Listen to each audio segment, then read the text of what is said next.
जय राधा माधव कुंज विहारी। जय राधा माधव कुंज विहारी। जय कुब्जन वल्लभ गिरिवरधारी। जय कुब्जन वल्लभ गिरिवरधारी।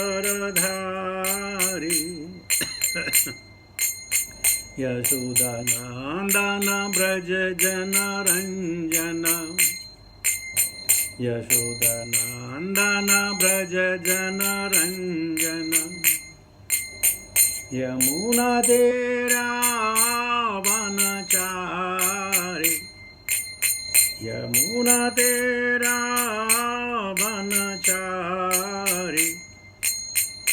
जय राधा माधव कुंज विहारी। जय गोपीजन वल्लभ गिरिवरधारी। यशोदानंदन व्रज जनरंजन। यमुना तेरा वनचारी। जय राधा माधव कुंज विहारी। जय श्री कृष्ण चैतन्य प्रभु नित्यानंद। श्री अद्वैता गदाधर श्रीवासादि गौरभक्त वृंद। भज श्री कृष्ण चैतन्य प्रभो नित्यानंद। श्री अद्वैता गदाधर श्रीवासादि गौरभक्त वृंद। हरे कृष्णा कृष्णा कृष्णा हरे हरे। हरे राम राम राम हरे हरे। हरे कृष्णा कृष्णा कृष्णा हरे हरे। हरे राम राम राम हरे हरे। हरे कृष्णा कृष्णा कृष्णा हरे हरे। हरे राम राम राम हरे हरे। हरे कृष्णा कृष्णा कृष्णा हरे हरे। हरे राम राम राम हरे हरे। हरे कृष्णा कृष्णा कृष्णा हरे हरे। हरे राम राम राम हरे हरे। हरे कृष्णा कृष्णा कृष्णा हरे हरे। हरे राम राम राम हरे हरे। हरे कृष्णा कृष्णा कृष्णा हरे हरे। हरे राम राम राम हरे हरे। हरे कृष्णा कृष्णा कृष्णा हरे हरे। हरे राम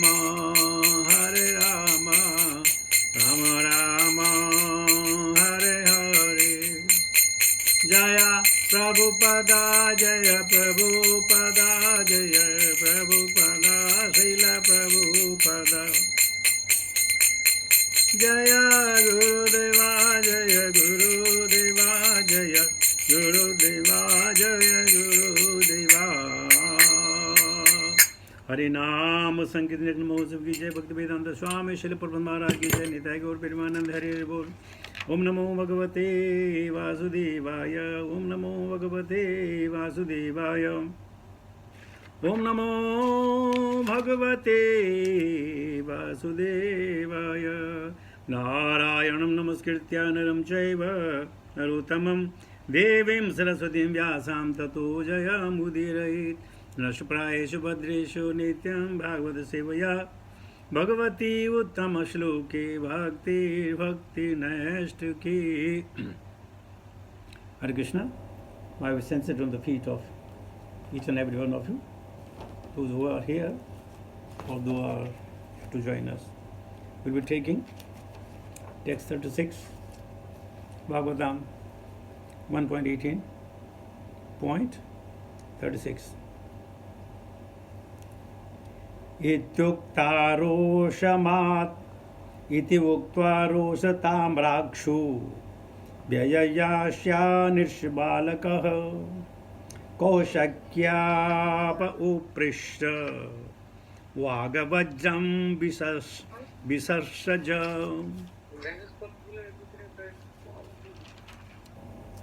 38 1.18.38 इति उक्त्वा रोषताम्राक्षु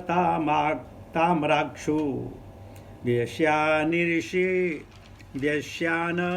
निरिषि बालक कौशक्याप उपपृष्ठ वागवज्रं विससर्जः। इति उक्त्वा रोषताम्राक्षु वशयान् ऋषि बालकः कौशक्याप उपृष्य वागवज्रं विसर्षजः। इति इस प्रकार उक्त्वा कहकर रोष ताम्र अक्ष क्रुद्ध होने के कारण लाल लाल आंखें किए वयस्यान संज्ञों को ऋषि बालक ऋषिपुत्र कौशिकी कौशिक नदी का आप जल उपस्पृश्य स्पर्श करके वाक शब्द वज्रम वज्र विसर्ज फेंका हा भूतकाल का सूचक शब्द। 36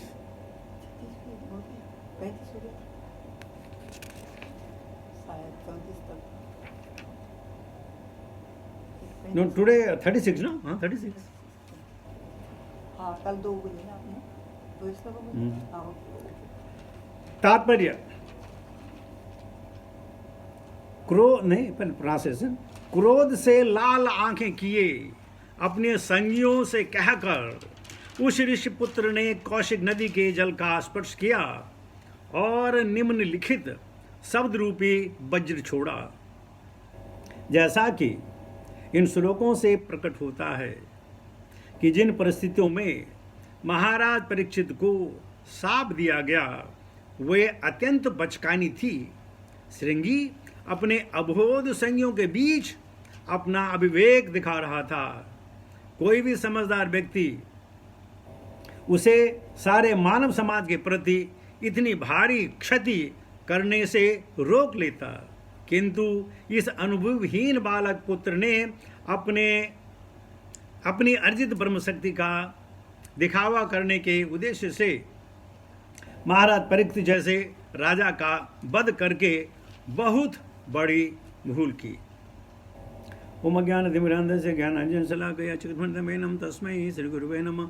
श्रीचैतन्य मनोभीष्टं स्थापितमेन भूतले स्वयं रूपकथामयं ददाति स्वपदान्तिकं वन्देऽहं श्रीगुरुश्रीरापदकमलं श्रीगुरून् वैष्णवां च श्रीरूपं सागरजातं सहगणा रघुनाथान्वितं तं सजीवं साद्वैतं सावधूतं परिजनसहितं कृष्णचैतन्यदेवं श्रीराधाकृष्णपादान् सहगणा ललिता श्रीविशाखान्वितां च हे कृष्णकरुणा सिन्धु दीनबन्धु जगत्पते गोपेश गोपिका कान्त राधा कान्त नमस्तुते तप्तकञ्चन गौरङ्गी राधे वृन्दावनेश्वरी वृषभान सुदे देवी प्रणमामि हरिप्रिये वाञ्छाकल्पतरुभ्यश्च कृपा सिन्धुभ्येव च पतितानां नाम पावनेभ्यो वैष्णवेभ्यो नमो नमः।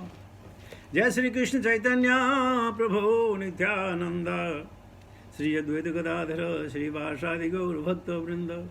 हरे कृष्ण कृष्ण कृष्ण हरे हरे, हरे राम राम राम हरे हरे। नमो विष्णुपादाय कृष्ण विष्णावतले श्रीमते पताका समनिति नामने नमाचार्य पादाय निताय कृपा प्रदायते गौर सादामदाय नगर ग्राम तारणे। नमो विष्णुपादाय कृष्ण विष्णाय पुतले श्रीमते भक्ति वेदांत स्वामी निति नामिने। जय श्रील प्रपात। सुप्रभात की अनुकंपा से, वैष्णवजनों के आशीर्वाद से और आप लोगों के सौजन्य से श्रीमद् भागवतम की नित्य कक्षा चल रही है।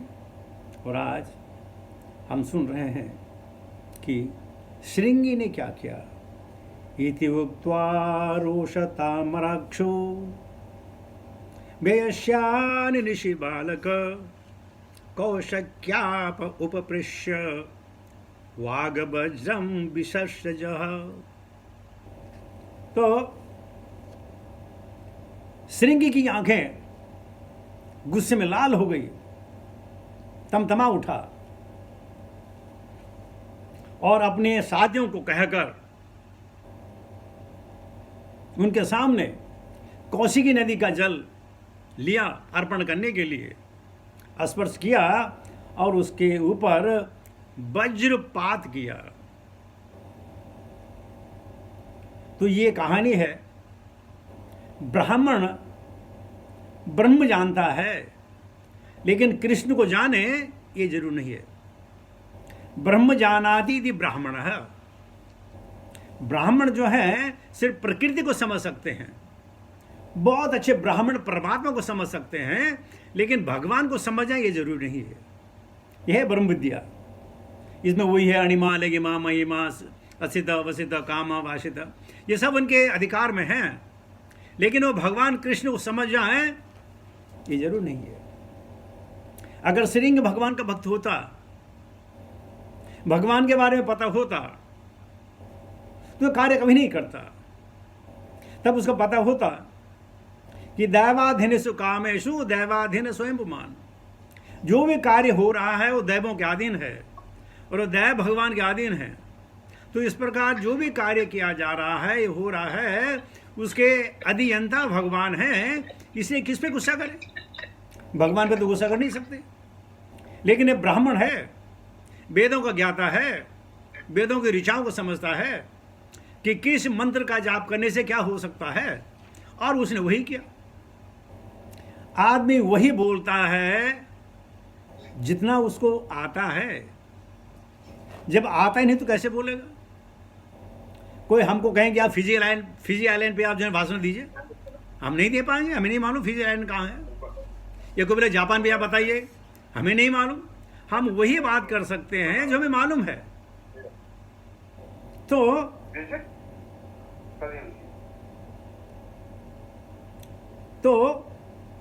श्रृंगी को तो ब्रह्म विद्या मालूम थी, उससे ज्यादा उसको कुछ नहीं आता था, और उसने उसी विद्या का लाभ लेकर वज्रपात किया।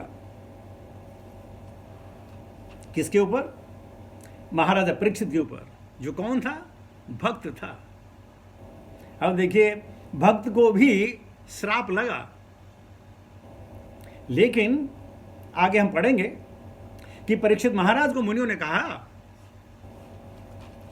हे राजा धीराज, ये जो श्राप है ना, इसको नलिफाई कर देंगे। कश्यप मुनि आए, बोले नलिफाई कर देंगे, कोई प्रॉब्लम नहीं है। ये क्या चीज है? एक ब्राह्मण जैसे अश्वत्थामा का जो ब्रह्मास्त्र था, अर्जुन के ब्रह्मास्त्र द्वारा उसको निपटा दिया गया, पहले वाला। दूसरा वाला भगवान ने उसको निस्तर किया। तो जो भी ब्रह्म श्राप था, इसको खत्म किया जा सकता था। लेकिन परीक्षित महाराज ने कहा, नहीं, मैं कोई प्रतिकार नहीं करूंगा। अगर भगवान की यही मनसा है तो यही सही, मरना है तो मरेंगे। और फिर मरण जीने में फर्क क्या है? जी के भी भगवान की सेवा करनी है और मरणोपरांत भी भगवान की सेवा करनी है। जब तक जीवित रहे कहीं ना कहीं हम जो है इंद्र तृप्ति में रह जाएंगे, लेकिन मरण उपरांत इंद्र तृप्ति नहीं होगी। भगवान के ऋषिकेन ऋषिकेशो उत्तम, उत्तम श्लोक। तब करेंगे। तो अपने श्रृंगी ने वज्रपात किया। क्या वज्रपात किया आगे देखते हैं 37। दिलंघित्य मर्यादं तक्षक सप्तमेहनि दृश्यन्ते स्म कुलांगारं चोदितो में ततद्रुहम्। उस ब्राह्मण पुत्र ने राजा को इस प्रकार शाप दिया कि आज से 7वें दिन अपने वंश के इस सर्वाधिक नीच महाराज परीक्षित को तक्षक सर्प डस लेगा, क्योंकि इसने मेरे पिता को अपमानित करके शिष्टाचार के नियमों को तोड़ा है। तात्पर्य,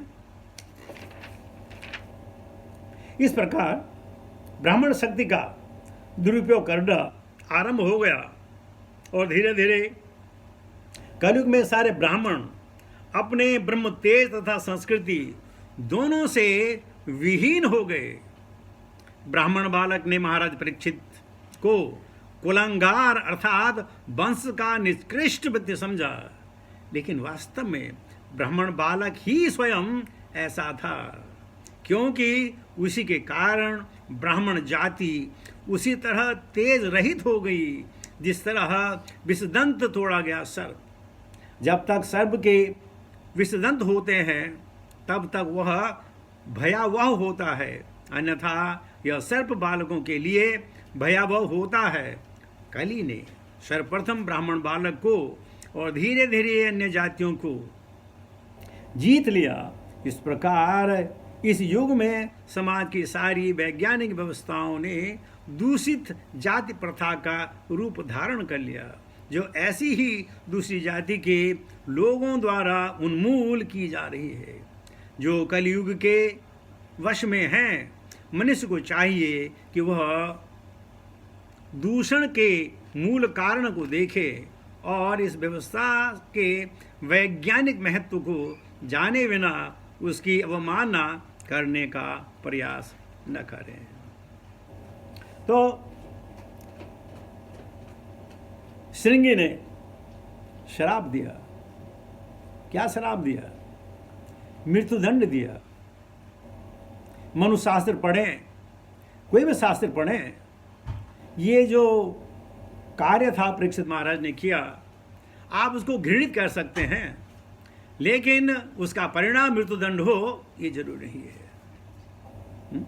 समझ की बात है। एक कहानी सुनो। एक बार एक राजा अपनी सुबह सुबह घुड़सवारी पर निकला। सामने एक ब्राह्मण मिला। ब्राह्मण को मिलने के बाद राजा आगे गया तो उसे घोड़े को टक्कर लगी, राजा गिर गया। राजा के हाथ में चोट आई, हाथ फ्रैक्चर हो गया।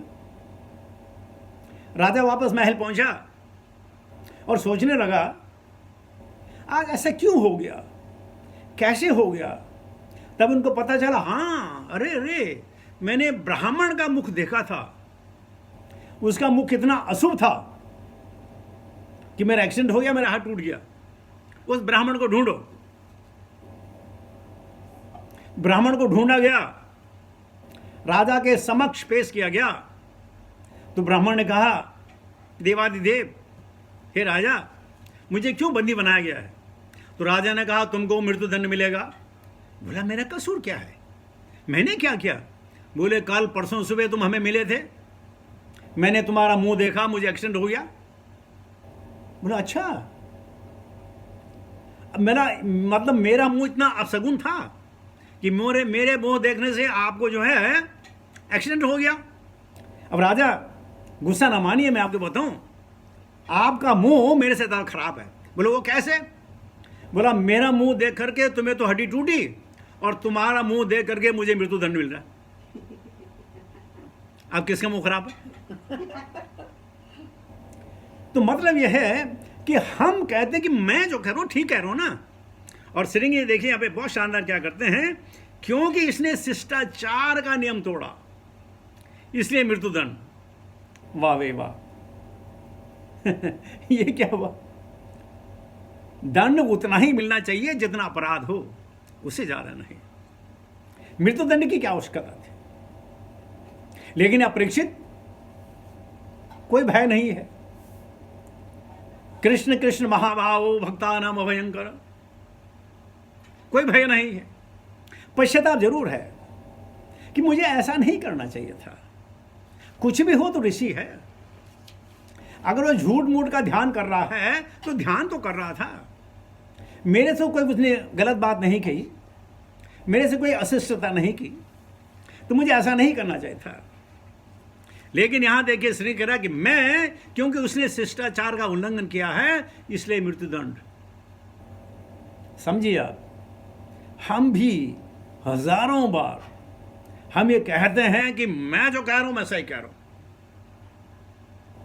मैंने अपने आंखों से देखा, मैंने सुना, मैंने समझा, इसलिए मैं गलत कैसे हो सकता हूं? और हमने कितना देखा होगा, कितना समझा होगा। परसों हम देख रहे थे ना कि अगर 65 साल की उम्र हो तो 23 साल तुम्हारे सोने में निकल जाते हैं। 23 साल तो उस बार जो बाकी के बचे हमने देखा होगा, क्या हमने समझा होगा। तो यह प्रकृति है बद्ध जीव की कि मैं गलत नहीं हो सकता। मैं समझता हूं, कभी किसी ने कुछ बोल दिया तो हर आदमी उसका अलग अलग अर्थ लगाएगा। एक हिंदी में वाक्य है, हिंदी का वाक्य है रोको मत जाने दो। ये वाक्य है, 5 शब्द हैं। रोको मत जाने दो। अब देखिए आप, कोई कहे रोको मत जाने दो, एक अर्थ हो गया, वही वर्ड है। या कोई कहे रोको मत जाने दो, अलग अर्थ हो गया। तो हर चीज के अपने अपने अर्थ होते हैं। जो अर्थ श्रृंगी ने लगाया वो सही है, वो नहीं है। वो कहते हैं नहीं नहीं, उसने उल्लंघन किया, मैं थोड़े उल्लंघन कर रहा हूं। मैं तो धर्म के अनुसार उसको पनिशमेंट कर रहा हूं, मैं गलत नहीं हूं। अब कृष्ण नहीं है तो किसी ने तो धर्म को अपहोल्ड करना है। धर्मा धर्मा रक्षति, धर्मा रक्षति धर्मान। ये सोचने लगा कि अब जो है ब्राह्मणों के कंधे पे धर्म को इस्टेब्लिश करने का मौका आ गया है, इसलिए मैं सही हूं। अब मैं यह बार बार, शायद मैं ज्यादा रिपीट कर रहा हूं, अपने गिरहवान में झांकिए। हम भी कई गलती करते हैं और हम अकड़ जाते हैं कि मैं तो सही हूं। आज के बाद आप ये कहें अरे भाई पता नहीं, मुझे नहीं मालूम कैसा हो गया, लेकिन हो गया बस। इस बारे में कोई टिप्पणी नहीं, कोई टीका नहीं, कोई एक्सप्लेनेशन नहीं, बस हो गया। अरे चल छोड़ो, बीती बात विचार के आगे की सुध ले। आपको मालूम है, शायद आप पहली बार सुन रहे हो मेरे से, हम परेशान क्यों हैं? हम जो चीजें भूलने वाली हैं उनको याद करते रहते हैं, इसलिए हम परेशान हैं। जो चीजें भूलने वाली उनको बार बार याद करते हैं, बार बार याद करते हैं, हम परेशान रहते हैं। तो बीती बात विचार के, 1 मिनट पहले क्या हुआ छोड़ो, उस बात में आग लगाओ उस चीज को, आगे की सुन लो। लेकिन यहां का श्रृंगी देखो जल रहा है कि मेरे पिता के साथ, ये नहीं कि भाग के आता अपने पिता के चरणों में गिरता और कहता पिता, कल में मैं ये बात कर रहा था कि मेरा दिल दुखा है, मैं राजा को शिक्षा देना चाहता हूं, मैं इनको दंड देना चाहता हूं, कृपया मेरी मदद करें, उनको क्या दंड दिया जाए। तो ये कहानी नहीं होती। लेकिन ये ना होता तो वो होता, वो होता तो ये ना होता, और हम इसी चक्कर में रह जाते कि काश ये ना होता, ना करते, और जो करना है तो अपने कर लिया, अब क्या होता है। क्या बोलते हैं उसे, चिड़िया चुग गई खेत, क्या चिड़िया चुग गई, तब पछताए क्या हो, तो जब चिड़िया चुग गई खेत। तो हमारे अंदर ये बहुत अच्छी है। हम जो चीज सोचने वाली नहीं है उस पर हम बार बार सोचते हैं और हम परेशान रहते हैं।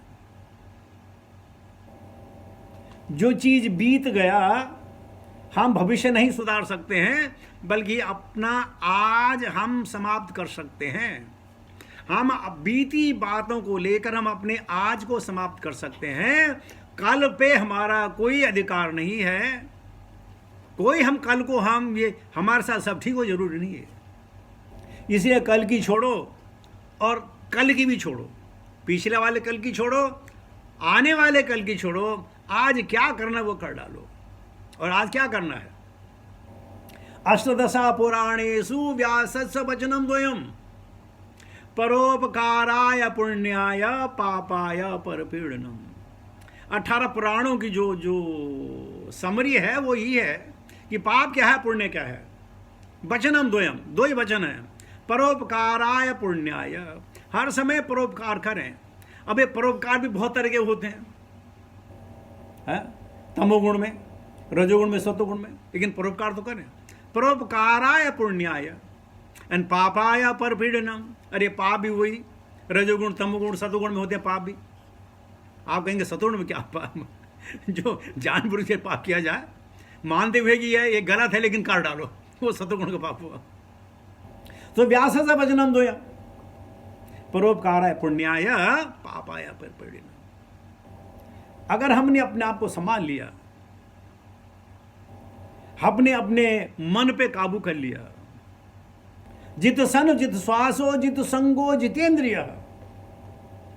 अगर ने मन पे काबू पा लिया, मन को बस में कर लिया, तुम्हारी बहुत सारी चीजें बस में हो जाएंगी। और प्रभुपाद जी कहते हैं अगर कुछ बस में ना हो, अगर मन भी बस में ना हो, तो कम से कम जीव्या को तो बस में करो। वाचो वेगम जीव्या वेगम। देखिए हमारी जितनी सेंसेस हैं, सेंस ऑब्जेक्ट हैं, देखिए देखना एक सेंस ऑब्जेक्ट है, लेकिन भगवान ने 2 आंखें दी हैं। सूंघना एक सेंस ऑब्जेक्ट है, भगवान ने 2 नोस्ट्रल दिए हैं। सुनना एक चीज है, भगवान ने 2 कान दिए हैं। लेकिन जिव्या एक और उसको 2 काम दे दिए। बाजो बेगम दे दिया और जिव्या बेगम दे दिया। तो प्रभुपाद जी कहते हैं अगर जिव्या को कंट्रोल में कर लिया ना, तो बहुत सारी चीजें कंट्रोल में हो सकती हैं। और हमारे अंदर यही पूरी परेशानी है, जिव्या कंट्रोल में नहीं होती है। हम एक बार अपने लड़के के साथ सिडनी सीबीडी में जा रहे थे, तो वहाँ कॉफ़ी की चारों दुकानें थी।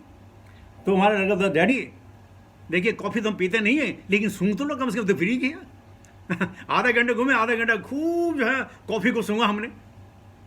तो बोला डैडी मज़ा आ गया ना? मैंने कहा हाँ बिल्कुल मज़ा आ गया। बिना पिए मज़ा आ गया, तो पी के कितना मज़ा आता हो। तो सेंसेस हैं, वो तो करेंगी। आप सेंसेस को तो पकड़ नहीं सकते, ना आके सूंघेंगी। लेकिन एक तो अचानक आप गए, आपने सूंघा, और एक ने जानबूझ करके सूंघा, उसमें दोनों फर्क है। एक है क्रिया, दूसरा है कर्म। जब हमारी इंद्रियां क्रिया करती हैं, उसमें पाप नहीं लगता है। आंखों का काम तो देखना है, जो सामने होगा देखेगा। कानों का काम सुनना है, जो शब्द होगा सुनाई देगा। लेकिन हमें क्या देखना है, कहां जाके देखना है, उस देखने में क्रिया नहीं, वो कर्म है, उसमें पाप और पुण्य लग सकता है। हमें क्या सुनना है, उसमें भी पाप और पुण्य लग सकता है। कानों का दोष नहीं है, नासिका का दोष नहीं है, आप जहां होंगे आप सूंघेंगे। तो इसी प्रकार श्रृंगी अगर भक्त होता, ब्रह्म विद्या है, ब्रह्म जानाति यदि ब्राह्मण, क्या ब्रह्मांड है, कैसी रचना है, किसने की, कैसे की, सब मालूम है। लेकिन अगर भक्त होता तो दूसरे भक्त को ये दंड नहीं देता, क्योंकि भक्त हमेशा जो है करुणा सागर है। भक्ति का तो करुणा ही करना है। अमानी न मान देना, मान की चिंता नहीं। श्रृंग को चाहिए था कि पिता के पास आके, सम्मी के पास आकर के पता तो करें। और आगे हम देखेंगे कि जब सम्मी ने देखा कि उनका बेटा रो रहा है, तुमने आगे खुली, बेटे क्यों रो रहे हो? तुझने बताया तुम्हारे गले में सांप है। बोला अच्छा, ये किसने डाला? बोला मुझे बच्चों ने बताया कि यहाँ का राजा परीक्षित आया था, उसने आवेश में डाल दिया। तो सिंगन तो सम्मी ने कहा हाँ तो क्या हो गया, राजा है, उसका अधिकार है, हम उसकी प्रजा हैं, राजा को पूरा अधिकार है अपनी प्रजा के साथ क्या व्यवहार करे। और तब लोगों ने कहा कि गुरुजी ये बात और आगे बढ़ गई है, आपके लाडले पुत्र ने श्राप दे दिया है, 7 दिन का समय मांगा है। लेकिन सम्य को मालूम था कि अगर महाराजा परीक्षित चाहें तो इस श्राप को समाप्त कर सकते हैं, कोई बड़ी बात नहीं थी। जो माता उद्रा के पेट में जो भगवान को सुरक्षित रखते हैं, यहां नहीं करेंगे, क्यों नहीं करेंगे। लेकिन सम्य को नहीं मालूम था कि परीक्षित महाराज कोई प्रतिकार नहीं करेंगे, बल्कि धन्यवाद करेंगे कि मैं तो इस भौतिक संसार में लिपट गया था। संसार है, पति है, पत्नी है, राज्य है, घोड़े हैं, हाथी हैं, सैनिक हैं, तिजोरी है, मैं तो उसमें फंस के रह गया था। और उभारने का ये सारा भगवान के अलावा और कोई उभार नहीं सकता था, और भगवान ने अनुग्रह की है, भगवान ने कृपा की है। ये उनको हम आगे पढ़ेंगे इस बारे में। तो प्रभुपाद क्या लिखते हैं, हाँ इस प्रकार ब्राह्मणों की शक्ति का कल हम जैसे बात कर रहे थे, तो अधिकतर ब्राह्मण बहुत गुस्से में होते हैं, बहुत गुस्से वाले होते हैं। अगर उनकी बात जरा ना मानो तो बात बात पे श्राप दे देते हैं। लेकिन ये बात दूसरी है कि आज के ब्राह्मणों के दिए गए श्राप फलीभूत नहीं होते हैं। सिर्फ डर लगती है, हृदय काम जाता है, मन काम जाता है, शरीर काम जाता है, लेकिन फलीभूत होता नहीं है। हमारे एक दोस्त है रामानंद गौरदास प्रभु, और उनकी पत्नी थी प्रेमावती। तो बेचारे हरिद्वार गए, तो मैसूर गए थे तो हिंदी जरा कम आती थी, तो हरिद्वार में गए तो उन्होंने कहा कि हम ऐसा कर दिए, बोलते हाँ करते गए करते गए करते गए करते गए करते गए। उसके बाद में जब बिल बना तो 1.5 लाख रुपए का बिल बना। तो अपने रामानंद गौर बोलते अयो इतना पैसा क्यों देगा हम। बोला तुमने तो बोला। भले मैंने कब बोला। बोला तूने मुंडी हिलाई ना। बोला हाँ मैं मुंडी हिलाई, मैं समझ रहा हूँ। मुंडी हिलाई मतलब थोड़ी कि मैं 10,000 बोल रहा हूँ। तो उन ब्राह्मणों ने श्राप दिया उसको। ये आज से करीब 22 साल पहले की बात है। ब्राह्मणों ने श्राप दिया, जा तू दूसरे दिन का सूर्य न देखे। ठीक है, क्यों कल कोई बरसात होने वाली है क्या, कोई बादल आने वाले हैं कि मैं सूर्य न देखूं। वहां से भागे। आज 20-25 साल हो गए हैं, अभी तक जितना है बेचारे मजे कर रहे हैं, भक्ति कर रहे हैं, चांटिंग कर रहे हैं। तो कहने बोला क्या, आज के ब्राह्मण जो ना गुस्से में तिलमिला जाते हैं, मैं श्राप दे दूंगा, मैं ये कर दूंगा, वो कर दूंगा। अरे भाई पूड़ी कचौड़ी खाने वाले, जिन्होंने कभी अपने जनेऊ को ना धोया हो, जिन्होंने कभी जो है जो बचपन में पढ़ा उसके बाद कभी रिवाइज ना किया हो, वो क्या श्राप देंगे। लेकिन शक्ति तो है ना। और जब ब्राह्मणी बात करते हैं, बड़े उच्च स्वर में बात करते हैं, जब ये मंत्र पढ़ते हैं तो हमारे तरह नहीं पढ़ते हैं, उच्च स्वर में पढ़ते हैं। ओम त्रिभंगे गौरी नारायणी नमस्तुते। जो सामने वाला वो भी डर जाता है कि क्या हो रहा। तो लेकिन प्रभुपाद जी कहते हैं श्रृंगी के समय से ये ब्राह्मणों को ये हुआ कि ये ज़्यादा गुस्से वाले हो गए और अपने जीवन यापन के लिए कुछ भी करने के लिए तैयार। तो आइए इसके साथ ही मैं अपनी वाणी को विराम देता हूँ। सब्जेक्ट नंबर वही चल रहा है, कुछ दिन और चलेगा, फिर देखते हैं और आगे क्या होता है। लेकिन मैं भी चाहता हूँ कि कुछ न कुछ हम अपने जीवन में थोड़ा बदलाव लाएं, थोड़ा समझें कि अगर हम होते उस जगह होते हम क्या करते और क्यों करते, क्या वजह थी। मेरे सामने ऐसी परिस्थिति आए तो मैं कौन से अपने गुरुजी हैं, कौन से अपने हमारे शिक्षक रूम से बताएं, उनसे बात करें कि ऐसा मेरे साथ हो गया तो मुझे क्या करना चाहिए। या बिल्कुल किसी बिना पूछ करके अपना अगर एक्शन ले लिया तो हो सकता है उसमें परेशानी ज़्यादा। तो बहुत बहुत धन्यवाद। हरे कृष्णा।